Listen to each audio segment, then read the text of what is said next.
اور پھر اس ملک میں یسوع پہنچا ہے اور دو آدمی جن میں بدروہیں تھیں قبروں سے نکل کر اس سے ملے۔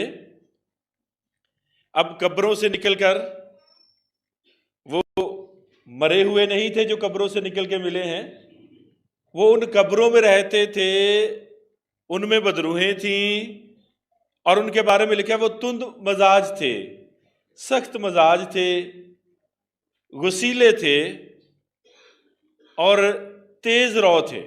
یہ اگر کسی آدمی کو دیکھتے تھے تو پتھر مارتے تھے، ان کے ساتھ بڑا غصے والا رویہ کرتے تھے۔ تند مزاج کا لفظ استعمال ہوا ہے، ان میں بدروہیں تھیں جن کی وجہ سے وہ تند مزاج تھے۔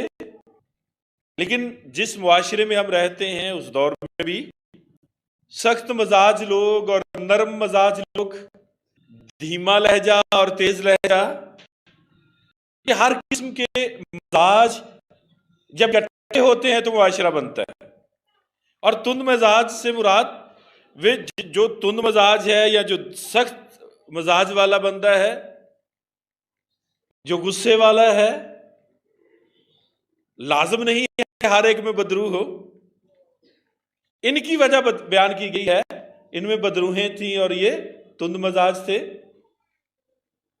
اب جانیے گا، ہم سب ایک ایسے معاشرے میں رہتے ہیں جہاں پہ ہر مزاج کا شخص ہمیں ملتا ہے۔ ایسے معاشرے میں، ایسی دنیا میں، ایسے لوگوں میں رہتے ہوئے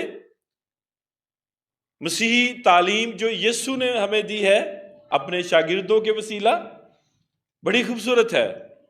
ویسا ہی مزاج رکھو جیسا کہ مسیح یسوع کا بھی تھا، ویسا ہی مزاج رکھو۔ اب ہم بے شک تند مزاج لوگوں میں رہتے ہیں، ہم بے شک غصیلے لوگوں میں رہتے ہیں، اس معاشرے میں ہر طرح کے لوگ ہیں، لیکن ہمیں یہ سکھایا گیا ہے کہ تم نے اپنا مزاج کیسا رکھنا ہے۔ اب آپ جانیے گا، لازم نہیں ہے کہ ہر مسیحی شخص جو ہے وہ نرم مزاج ہو، یہ لازم نہیں ہے۔ مقدس پطرس کا ذکر ملتا ہے نا ہمیں، تلوار پکڑ کے اس نے کان اڑا دیا تھا فوجی کا۔ لیکن اپنے آپ کو ہم اگرچہ تند مزاج ہوں، لیکن جب ہم اپنے آپ کو خداوند اپنے خدا کے سپرد کر دیتے ہیں، اس کے کلام کو اپنے ذہنوں میں، دلوں میں جگہ دیتے ہیں، تو وہ ہماری تعمیر کرتا ہے۔ آمین۔